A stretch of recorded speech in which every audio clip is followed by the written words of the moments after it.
1차 세계 전도 여행 중에 있는 바울은 오늘 비시디아 안디옥에서 설교합니다. 안식일이었고요, 회당이었습니다. 주로 유대인들 위주로 모여 있었어요. 히브리 사람들. 저 멀리 안디옥이라는 외국 땅, 이 터키 지역에서도 끝까지 유대교를 지키며 신봉해 있는 보수주의자들, 그들이 모여서 안식일에 예배를 드리고 있어요. 또한 그들에게 영향을 받고 유대교로 또 개종을 한 헬라 사람들, 경건한 사람들, 하나님을 사모하는 자들이 오늘 다 모여 있어요. 바울은 멋지게 설교를 했습니다. 다시 한번 그 설교를 간단하게 제가 스캔을 쫙 해드릴 테니까 17절을 보면 바울의 설교는 출애굽 사건부터 시작하죠. 450년의 노예 생활과 출애굽 광야 40년 이야기합니다. 가나안 땅, 약속의 땅으로 들어갔어요, 여호수아와. 그리고 나서 사사를 통해서 통치를 했고 마침내 다윗을 주는데 그 앞에 사울이라는 왕이 잠시 왔다 갔는데 그를 패했고, 하나님의 뜻이 아니었다는 거예요. 다윗을 왕으로 세워 통치를 하는 일이 있었다. 그는 내 마음에 합한 자라. 22절에서 내 뜻을 이루리라. 그가 바로. 23절에 다윗의 후손에서 이스라엘의 구주를 세웠다. 이렇게 계시와 예언 따라 누가 올 건지가 기대가 됩니다. 다윗의 그 후손 누군가, 이스라엘의 구주가 누군가 주목하게 되죠. 누구예요? 그가 바로 예수라. 여기까지 이스라엘의 역사의 주관자가 누군가 묻고 있습니다. 이스라엘 역사가 누구를 향해 가고 있는가를 복골사하고 있습니다. 바로 예수 그리스도다. 이제 신약으로 넘어가죠. 24절부터 세례 요한의 이야기를 시작합니다. 광야에서 외치는 사역, 하나님께서 구원의 말씀을 보내셨다. 로고스, 말씀이 오셨다. 누군가, 그 말씀이 바로 예수 그리스도란 얘기죠. 26절을 지나가고 있습니다. 구약 예언서를 성취해야 했기에 예루살렘에 사는 자들과 관리들이 심지어는 다 외우고 있는데도 깨닫지 못해서 예수님을 죽였구나. 알면서 그들은 깨닫지 못해서 죽였구나. 이 말 또한 선지자의 말을 응하기 위함이다. 이 말 또한 구약의 계시로 예언되어 있다. 모든 걸 계시로 풀어갑니다.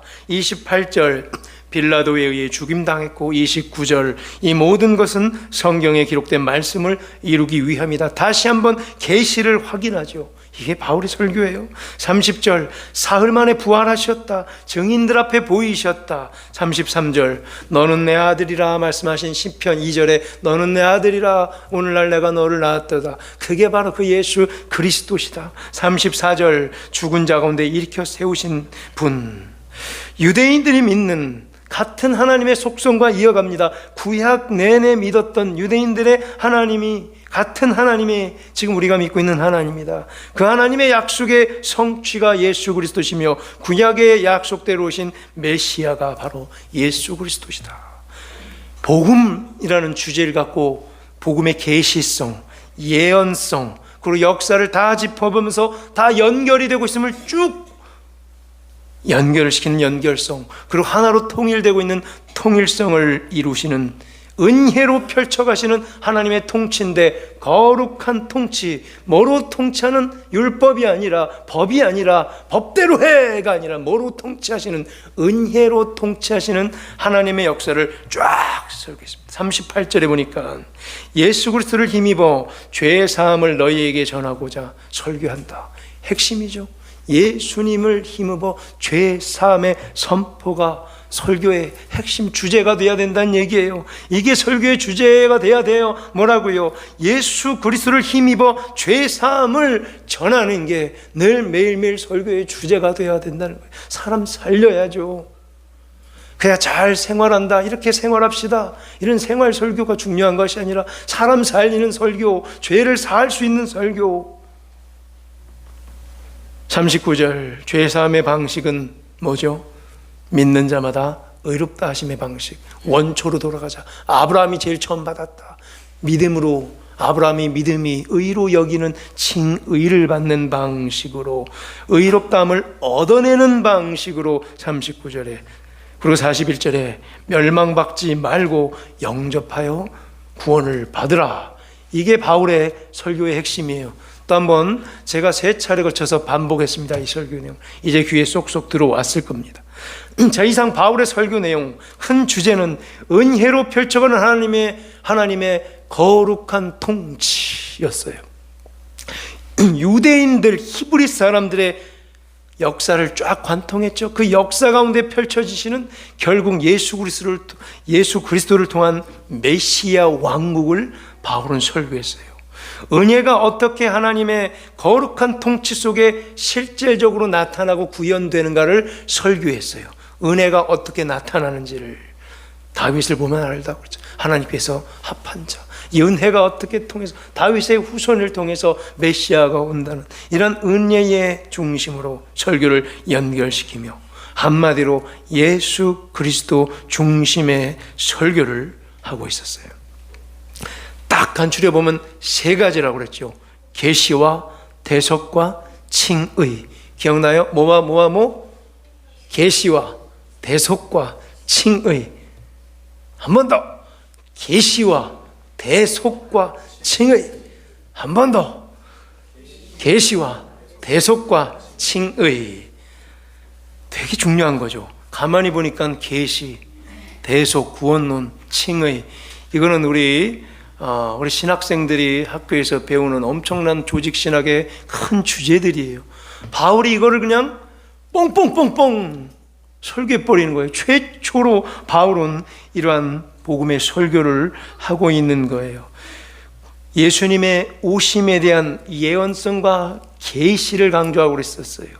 십자가 대속의 은혜와 죄사함, 부활의 능력을 강조했고요. 이신 칭의, 복음의 강조, 칭의의 복음, 믿는 자마다 의롭다 하심을 얻는 바로 이 복음을 강조하는 바울의 설교. 바로 엄청난 이런 신학 사상이 설교로 최초로 등장했다는 거예요. 오늘 여기에. 바울이 이후에 그의 편지들 가운데 당연히 이것을 끝까지 붙잡을 수밖에 없었죠. 바울 스스로도 이 순간을 잊지 못해서 매 편지마다 이신칭의를 설명하며 바울의 모든 편지들의 핵심을 이루고 있는 거죠. 오늘이 바로 그 배경이다. 여기서부터 시작됐다. 칭의, justification. 칭의, 의롭다 여겨주는 거. 디카이오시네. 이제 저랑 한 2년간 사역하시면서 대충 이런 것도 제가 하도 떠들어대니까 안 들을래 그래도 디카이오시네 이러고 살아야지요. 그렇지? 뭐가 오셔요? 디카이오시네. 이게 의인데 칭의, 의롭다 일컬음을 받는 의. 이것에 대해 의롭다 해 여겨줄게, 의롭다고 쳐줄게. 이게 얼마나 중요한 것인지 우리는 또 묵상했습니다. 우리 잠시 이걸 강조하려고 중생과 차이를 얘기했죠. 중생, 거듭남과 또 차이가 있더라고요. 중생은 어때요? 내부 사건이라고 제가 한 인간을 볼 때 중생은 내가 진짜 거듭났구나, 다시 태어났구나, 우와 이게 성령 세례구나, 내가 진짜 죄인이었구나, 나 이러다 죽었을 뻔했구나, 난 지옥 갈 뻔했구나, 근데 나는 이제 살았구나, 거듭났구나. 이거 깨닫는 순간, 이거 그냥 깨닫게 못한다고 그러죠. 성령이 아니면 깨달을 수가 없어요. 이 중생은 뭐예요? 한 죄인의 내부에서 발생되는 이야기와 사건, 내부 사건. 하지만 칭의는 뭐라고 그랬어요? 외부 사건이라고 했어요. 의롭다 하심을 얻는 거라고 했어요. 외부에서 일어난 거예요. 밖에서 누군가가 의롭다고 여겨줘야 되는 거예요. 외부 사건. 자, 여겨주면서 옷을 입혀준다고 그랬죠. 그래서 칭의의 옷을 입고 우리가 지금 살아가고 있다고 그랬어요. 칭의는 외부적으로 하나님께서 그렇다고 인정해 주면서 우리의 법적인 지위를 이렇게 규정해 주고 있는 거예요. 칭의. 그 순간 정죄받지 못해요. 세상법으로 정죄받지 못하는 권세와 신분을 갖게 되는 거예요. 죄를 철두철미하게 남김없이 사함받아야 가능한 상태예요. 엄청난 상태, 거룩한 상태, 인간이 입을 수 없는 상태, 경건으로 맨날 올라가지만 거룩으로 도달할 수 없는 상태. 그러나 칭의가 우리에게 가능해진다는 거예요. 몇 천 마리의 소를 잡고 몇만 마리의 양을 잡아도 도저히 구약 내내 얻을 수 없었던 그것을 우리는 얻게 된 거예요. 칭의를 얼마나 위대한 건지 알라고 하는 얘기예요. 구약에서는 꿈도 못 꿔요. 그래서 제가 이 시간에 그렇게 말하는 게, 여러분 100명의 엘리야를 데리고 와도 여러분 한 분만 못해요. 왜요? 엘리야는 이루지 못했어요. 우리는 칭의를 받아버렸어요. 엄청난 신분이란 얘기예요. 그게 얼마나 대단한 건지. 그런데 우리는 근본 죄인이기에 늘 불가능했는데 어떻게 가능하냐? 예수 그리스도로 덮여 있는 자, 그 옷으로 덮여 있는 자, 그의 날개 안에 거하는 자, 그리스도 안에 접붙임 바 붙어 있는 자, 하나님께서 내가 너를 의롭다 칭하겠다 여겨주시는 자 말이죠. 중요한 것이 뭐였어요? 칭의를 묵상할 때 내부적으로 우린 똑같죠. 난 부족한 죄인이다. 난 쓸모없는 인간이야. 난 구제불능이야. 좋아요. 내부적으로는 우리는 이렇게 나올 수는 있어요. 그러나 칭의의 옷을 입혀주시면 외부적으로는 신분이 바뀐다는 거예요. 그러니 너무 맨날 속상해하고 늘 이렇게 쭉 움츠려 있는 성도들 있잖아요. 나는 잘 못해. 난 돌이야. 난 돌머리야. 나는 공부 못해. 난 구제불능이야. 아유, 나는 이렇게 할지라도 하나님의 칭의의 옷이 입혀지는 순간 그의 신분은 어쩔 수 없이 바뀌어버리는 거예요. 법적 지위가 바뀌어버리는 거예요. 아무도 정죄할 수 없는 자가 돼버리는 거예요. 칭의의 옷을 입는다는 게 이렇게 중요한 거예요. 칭의의 옷을 입은 자들의 상태가 어떻게 나타나는 게 또한 중요한 묵상 포인트였죠. 어때요? 그 옷을 입었어요. 깨끗하게 빨아서 흰 옷을 여기 딱 입었어요. 어때요? 이 옷 입고 막 진흙탕에서 굴러 먹으실 거예요? 아니라 그랬죠. 아유, 묻어. 조심하죠. 뭐 묻을까봐. 조심하는 거예요. 막 칭의의 흰 예쁜 옷을 입고 막 짜장면 쭉쭉 빨아가면서 튀기면서 드실 거예요? 안 먹고 말지. 짜장면 짬뽕 국물 튈까봐 안 먹고 말지. 뭐 하라는 얘기예요? 조심하게 되는 거예요. 그게 칭의예요. 몸 파는 여인 예를 들었죠. 이제 더 이상 아무 곳에서 나가서 털퍽털퍽 주저앉지 않는 거예요. 몸 파는 여인이 자포자기에서 타락의 길로 들어섰을 때 어떤 한 거룩한 이가 나타나 그를 건져주고 사랑하고 사모하며 심지어 결혼까지 했다고 칩시다. 가정까지 이뤄서 예쁜 자녀를 낳고 살고 있어요, 이 여인이. 그러나 옛날은 몸 파는 여인이었어요. 그렇지만 이 여인은 결코 이전의 창녀 시절로 돌아가려 하지 않을 거라고 그랬어요. 왜죠? 이미 뭘 알았기에, 고결한 삶이 뭔지 알았기에, 그 가치가 뭔지 알았기에, 신분이 상승된다는 게 뭔지 알았기에, 이런 자가 아니라 이제 이렇게 바뀌었다는 것을 알았기에 예전으로 쉽게 돌아가려 하지 않아요. 그게 칭의예요. 여러분들 아무데나 함부로 굴러 먹지 마세요. 칭의의 옷을 우리 다 입은 줄로 믿습니다. 신분이 바뀌었어요. 나는 스스로 부족한 자, 나는 안 돼, 구제불능이야 할지라도 이미 이 옷을 입었기 때문에 외부에서 우리를 바라볼 때 칭의의 옷을 입은 자예요. 거룩한 자예요. 정죄할 수 없는 자예요. 신분이 바뀐 자예요. 하나님의 자녀들이에요. 고결한 생활의 가치를 알았기 때문에요. 돌아온 탕자 이야기 아시죠? 다 굴러먹다가 이 탕자가 다시 돌아와 아버지의 사랑을 듬뿍 다시 받았을 때 나는 결코 다시 이전의 방탕한 생활을 하지 않으리라. 아버지의 사랑을 알았기에 이제 아버지가 이런 나를 받아주시고 안아줬고 다시 한번 자녀로 인정해 주셨던 걸 알았던 이 탕자는 다시 방탕한 시절로 결코 돌아가려 하지 않을 거란 얘기예요. 왜요? 알았기 때문에. 아버지의 고결한 사랑과 가치를 알았기 때문에, 신분을 알았기 때문에, 자녀의 신분을 확인했기 때문에, 내 아버지는 내가 어떤 일을 하더라도 나를 끝까지 안아주시고 아들아 하고 밖에서 맨발로 뛰어나와 나를 안아주고 입 맞추시는 분이 내 아버지구나 알았기 때문에 내 자존감도 높아지는 거예요. 자존감을 높이세요. 자존심은 낮추고, 자존심 상해하지 마시고, 기분 나빠하지 마시고, 감정 상해하지 마시고, 자존감을 높여. 내가 누군데 나를 이렇게 사랑하는 그가 천지의 창조주 하나님 아버지시다. 얼마나 멋있어요. 우리 떳떳하게 살아가세요. 우리는 이 정도의 신분을 갖고 있는 자예요. 자신의 신분을 고귀함을 알았을 때에, 그리고 남들이 나를 존경해주고 사랑해준다는 가치를 알았을 때에 다시는 옛 모습으로 돌아가려 하지 않을 것입니다. 이게 칭의의 기적이죠. 자, 오늘 바울이 방금 이 내용을 설교한 거예요. 엄청 감동인 거예요. 들어보지도 못한 설교를 갑자기 들은 거예요. 이 유대인들이 지금까지는 뭐만 들었어요? 율법을 받고 이렇게 해라, 저렇게 해라, 이렇게 해야지. 무슨 설교에? 생활 설교만 들었어요. 적용만 해요. 첫째 이렇게 살고, 둘째 이렇게 살고, 셋째 이렇게 살고, 그 다음 주 하나도 못 지켜. 다 지켜봤어요. 갈라디아서 말씀을 우리가 묵상하면서 이 모든 것을 다 항상 지킬 수 있는 사람이 어디 있는가 얘기하잖아요. 아무도 못 지켜요. 그 생활대로 되든가요? 적용 딱딱딱 해주면 다음 주에 그렇게 살 수 있든가요? 안 돼요. 근데 바울의 설교는 어땠어요? 역사를 관통하는 의의 개념에서 칭의까지 도달하는, 그래서 내가 누군지를 알게 해주는 이 엄청난 설교를 이 사람들이 들은 거예요.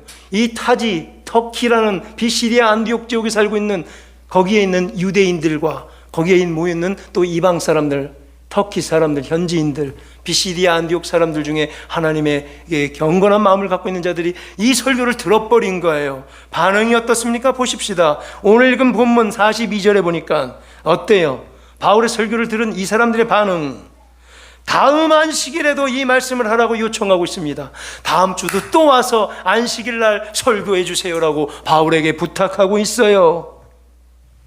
43절을 보니까 회의랑 모임이 다 끝났음에도 불구하고 집에 돌아가려 하지 않아요. 왜? 은혜 이런 거 처음 받아봤기 때문에. 모임이 끝난 후에도 모여서 유대교에 입교한 경건한 그 이방인들, 터키 사람들이 바울을 따르면서 주변에 계속해서 뭐 하나라도 더 받아볼까 떠나질 않는 거예요. 은혜 받은 증표죠. 계속 교회에 오게 돼요. 뭐 하나 더 들어보고 싶고 또 들어보고 싶고 또 들어보고 싶은 것, 은혜 말이죠. 그리고 44절에 보니까 그 다음 날, 그 다음 주 안식일 날, 일주일에, 그래 어떤 일이 벌어집니까? 44절에 온 시민이 거의 다 하나님의 말씀을 듣고자 모였답니다. 뭐예요? 전도죠. 야, 너 그때 거기 안 왔지? 가서 들어봐. 그 말씀 들어봐. 이건 옛날에 했던 그런 무슨 생활 설교가 아니야. 이거 들어봐. 율법을 뭐 이렇게 해라 저렇게 해라. 맨날 우리 이렇게만 살았는데 이게 아닌 것 같아. 나의 신분이 바뀌어졌어. 내가 하나님의 자녀래. 내가 이런 자래. 내가 이런 특권을 가진 자래.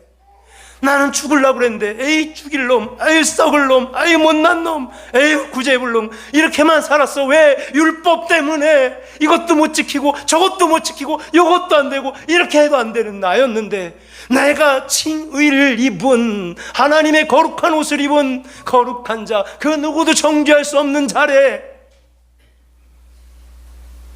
너도 가봐. 우리 다 같이 가보자. 어떤 일이 벌어졌어요? 온 시민이 거의 다 모여서 하나님의 말씀을 듣고자 모였대요. 전도가 된 거죠. 기적이 일어나고 있는 거죠. 부흥이 일어나고 있는 거죠. 안디옥 현지들, 현지 사람들, 거기 있는 이방인들, 어떻게 온 성이 이렇게까지 다 모였을까? 우리는 생각해 봐야 되는 거예요.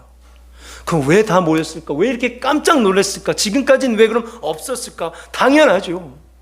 기름 부은 자 바울을 통한 하나님의 이 놀라운 계획이 이렇게 성취되는 이 마당에 이런 반응이 자연스러운 거죠. 어떻게 보면 궁금합니다. 그럼 이 사람들은 왜 이렇게 온 성이 들썩거릴 정도로 모든 사람들이 다 모여서 이 말씀을 이렇게 사모했는가를 제가 고민해 봤습니다. 바로 뭐였어요? 딱 하나. 바울이 뭐 한 거 있어요? 너 병든 자 고쳤어요? 뭐 시각장애 눈뜨게 했어요? 죽은 자를 살렸어요? 아니에요. 뭐 했어요? 설교했어요.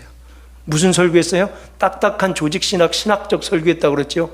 뭐요? 계시와 대속과 칭의 설교했다고 그랬죠. 근데 사람들 다 모였어요. 하나님의 은혜로 관통하는 이스라엘의 역사를, 그의 계시성을, 그의 은혜의 통치를 설교했다고 그랬죠. 근데 다 모였어요. 뭐 생활적으로 뭐 하라고 설교했어요? 아니라는 거예요. 바로 바울이 설교했던 말씀의 특이함과 독특함 때문에 사람들이 모여든 거예요. 바울의 설교를 우리가 아까도 제가 간단하게 또 스캔해 봤지만 뭐였어요? 바울의 설교는 세상에서 벌어지는 현상 이야기가 아니었어요. 바울은 삶의 방식을 설교하지도 않았어요. 이렇게 살아라, 저렇게 살아라, 이렇게 살아라 안 했어요. 생활 설교를 하지 않았어요. 사회 개혁도 이야기하지 않았어요. 집을 개혁하거나 좋은 가정을 어떻게 꾸려가야 되는지도 설교하지, 적용하지 않았어요. 바울은 또 종교적 이야기도 하지 않았어요. 너희는 이러한 형식과 이런 의식과 방식으로 이런 종교를 만들라고 하지도 않았어요. 이런 식으로 하면 되고 이렇게 하면 안 되고 방법을 설명하지도 않았어요. 뭘 했어요? 그죠? 역사를 주관하는, 통치하는 하나님의 이야기를 한 거예요. 그럼 여기에 관심을 먹고 들어오는 거예요. 이 방법이에요. 이렇게 끌고 들어오는 방식이에요. 여기 진리가 있다. 여기 본질이 있다. 여기 생명이 있다. 여기 하나님께서 지금까지 역사를 주관하고 통치하시는 하나님의 이야기가 있는데 들어볼래? 여기에 관심을 갖고 모이는 거예요. 맨날 끌려다니면서 생활적으로 이렇게 해야지, 저렇게 해야지, 저렇게 해야지, 이게 아니란 얘기예요. 그 어느 거에 맞춰서 다 갈 거예요. 기준이 다 틀리잖아요. 다 틀린 기준에 맞추는 게 아니에요. 여기 캐논이 있다. 여기 정경이 있다. 여기 본질이 있다. 살고 싶으면 와라. 멋지잖아요. 은혜로 펼쳐가는 하나님의 거룩한 통치에 참여하고 싶은 사람들은 와라. 그랬더니 어떻게 된 거예요? 다 모여들었다는 거예요. 하나님께서 왜 이런 사람들, 이 백성들을 다 이끌어내셨을까? 궁금한 거예요.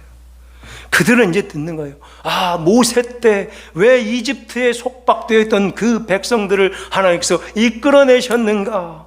어떻게 먹고 살겠으며 모세와 여호수아를 지나 사사들을 통해 또 다윗을 통해 이스라엘 역사를 어떻게 이끌어갔는지 설교했을 뿐이잖아요. 그리고 예수 그리스도를 향해 하나님의 나라가 계시되었음을, 예수 그리스도께서 약속의 성취로 오셔서 십자가 대속과 부활의 능력으로 모든 죄를 다 해결했던 대속의 은혜가 여기 있다. 은혜의 통치로 이루어지고 있다. 이렇게 설교했을 뿐이에요.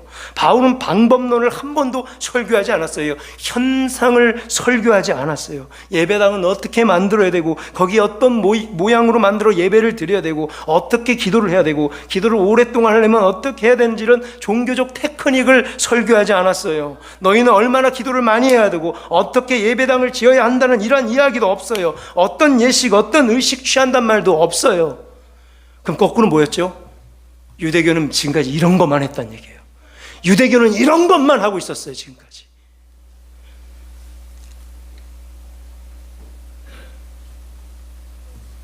이때 유대인들의 반응이 압권입니다.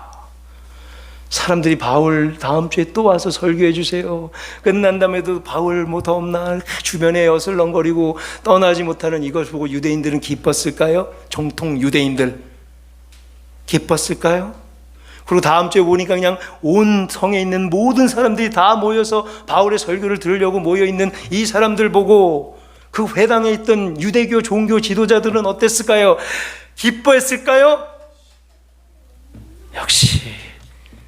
역시죠. 이런 자들이 있는 거예요. 45절에 보니까 그 무리들이 많이 모여든 것을 보고 유대인들과 그 종교 지도자들, 히브리 보수파 그 사람들, 해당장에서 이렇게까지 터키라는 갈라디아 지역에서 유대 종교를 심오하게 믿고 있는 그들 어떻게 나왔어요? 갑자기 시기와 질투, 이게 막 올라오는 거예요. 시기가 가득하여 바울이 말한 것을 반박하고 비방하기 시작합니다. 뭐 하나 꼬치꼬치 따지고 있습니다. 자기가 아는 것들로 자기의 방식으로 이건 이렇게 해야 되는데 저건 저렇게 해야 되는데 또 이 사람들 뭐만 얘기해요? 방식만 얘기해요. 유전만 얘기해요. 전통만 얘기해요. 시비 걸어요. 이런 자들은 늘 있는 거예요. 그렇게 하라 그러세요. 그렇게 숨쉬고 살기 때문에 어쩔 수 없어요. 그게 성경이에요. 참 안타깝죠. 갈라디아라는 거기까지 피신간 디아스포라 유대인들, 이 복음 진리의 말씀이 떨어졌는데 깨닫지 못하고 시기하고 질투하고 비방하고 반박하고 꼬투리 잡아내고 기쁩니까? 기뻐요? 왜 그러고 살아요? 왜 그러고 살아요? 은혜로 펼쳐가는 하나님의 거룩한 통치를 듣고서 뭐 하나 찔러댈 것 없는 찾는 그 불쌍한 인생, 왜 그러고 살아요? 여기에 대응하는 바울의 대답이 걸작입니다. 46절 보세요. 우리 함께 읽어보겠습니다. 46절. 바울과 바나바가 담대히 임하여 이르되 하나님의 말씀을 마땅히 먼저 너희에게 전할 것이로되 너희가 그것을 버리고 영생을 얻기에 합당하지 않는 자로 자처하기로 우리가 이방인에게로 향하노라. 아멘. 먼저 너희에게 내가 전하기를 소원했다. 유대인들이여, 내 히브리 민족 동족들이여, 나도 히브리 사람이요, 히브리인 중에 히브리인으로다. 내가 너희들이 이 예수 그리스도의 이 복음을 듣고 편하기를 살기를 간절히 원하는데 먼저 너희에게 전할 것이던데 너희가 어떻게 해요? 그것을 버리고 영생 얻기를 합당하지 않은 자로 자처하기에 이제 어디로 향해 간다? 이방인에게로 향해 간다. 오히려 바울로 하여금 오늘 이 장면이 이방인의 사도로 바울이 서게 되는 결정적인 순간이 바로 여기 있는 거예요. 바울은 여기에 꽂혔어요. 이방인의 사도, 이방인의 사도. 이 순간 자기는 난 결정해, 난 이방인의 사도라. 차라리 이방인들처럼 아무것도 없는 상태가 복음이 들어가기에 더 효과적이란 말이죠. 잘못된 사상과 방식으로 이전에 오랜 시간 잘못된 것들로 가득 차 있는 사람들은요, 그거 다 빼내고 그리고 또 넣어야 돼요. 시간이 오래 걸려요. 그거 다 빼내지 않으면 넣으면 안 들어가요. 튕겨져 나가요. 안 들어가요. 튕겨져 나가요. 이전 게 너무나 강력한 게 꽉 차서 아무리 새로운 걸 넣으려고 해도 튕겨 나가요. 이렇게 말이죠.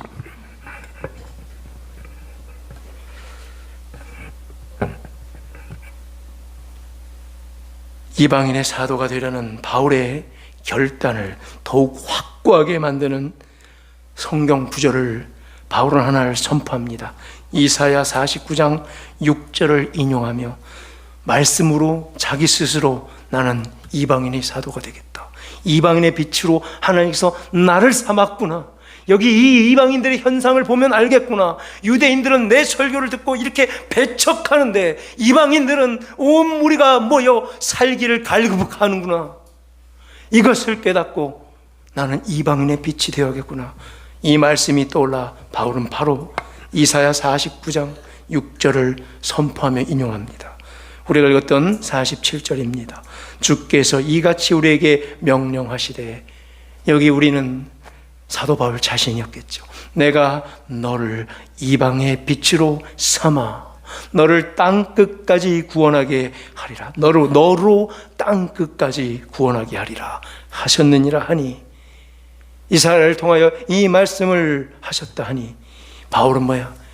이 말씀을 자기가 받는 거예요. 오늘 이방의 빛으로 나를 삼았구나.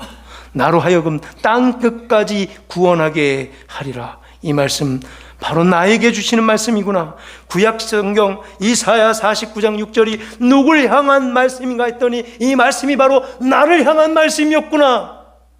바울이 그걸 깨달았나 봐요. 자신에게 이렇게 적용하면 되는 거예요. 바울이 가져가 버렸어요. 이 말씀을 이사야서 49장 6절을 바울이 가져가 버렸어요. 자기 거로. 우리도 이 말씀을 내 것으로 가져가십시다. 우리 부성교회 것으로 이사야서 49장 6절의 말씀을 우리가 가져가십시다. 가져가면 임자예요. 먼저 가져가십시다. 그리고 우리가 그대로 되십시다. 뭐예요?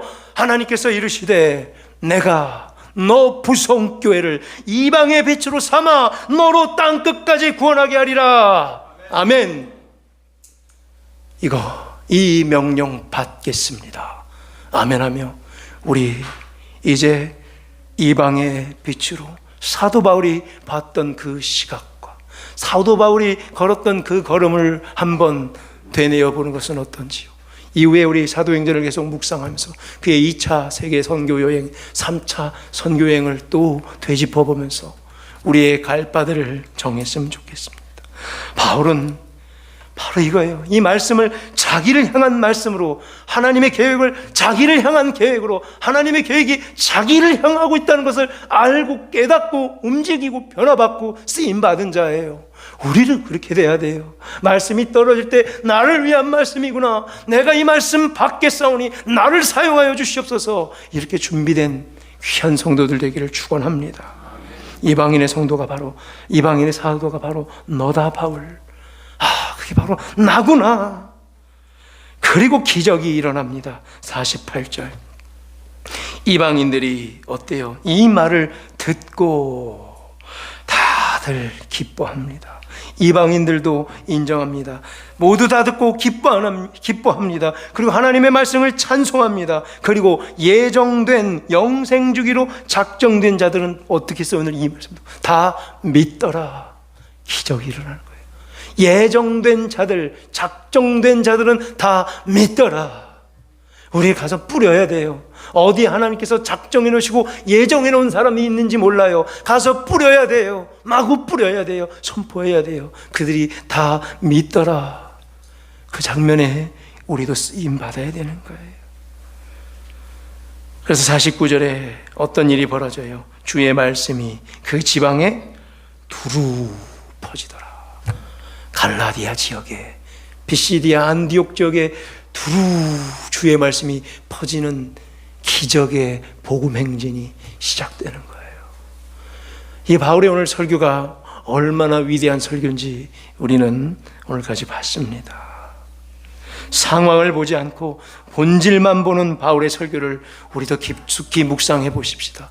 상황을 보면 답이 나오지 않아요. 상황을 보면 답이 나와요. 답이 나오지 않아요. 인간만 보여요. 세상만 보여요. 욕망만 보여요. 거짓만 보여요. 연약함만 보여요. 혈기만 보여요. 또 욱해요. 그게 우리예요. 상황 보면 안 돼요. 본질을 봐야 돼요. 나를 왜 세웠는가? 나를 왜 찬양팀으로 세웠는가? 나를 왜 목회자로 세웠는가? 나를 왜 임직자로 세우셨는가? 본질을 봐야 돼요. 자꾸 상황만 보지 마세요. 지금까지 유대인들은 뭐만 봤어요? 상황만 봤어요. 유대인들이 흘러갔던 역사를 상황으로만 해석했고 율법으로 왜 못했을까? 이렇게만 봤어요. 적용만 하려고 그랬고요. 생활을 바꾸려고 그랬어요. 백날 생활 바꾸려고 해서 바뀌어요. 사람이 바뀌나요? 생활이 그렇게 쉽게 바뀌나요? 좌석 배치가 바뀌나요? 안 바뀌어요. 본질만 봐야 돼요. 본질을. 그게 오늘 핵심이에요. 종교적인 이야기 하려고 제가 여기 있는 거 아니에요, 여러분들. 무슨 생활과 상황적인 이야기 하려고 여러분들 저를 여기 세우는 게 아니에요. 얼마든지 인터넷 찾아보면 있어요. 어떻게 살아야 되는지를 왜 저한테 기대를 하세요? 하나님 나라 이 본질을 설교할 거예요. 하나님의 역사와 뜻과 계획을 밝힐 거예요. 은혜로 밝힐 거예요. 은혜로 통치하는 하나님의 이 선한 역사를 발견하셔야 돼요. 우리도 이제 하나님의 거룩한 은혜에 동참하십시다. 너로 땅 끝까지 구원하게 하리라. 이 음성 듣고 순종하며 그 길을 걷는 우리 모두 되기를 주의 이름으로 축원합니다.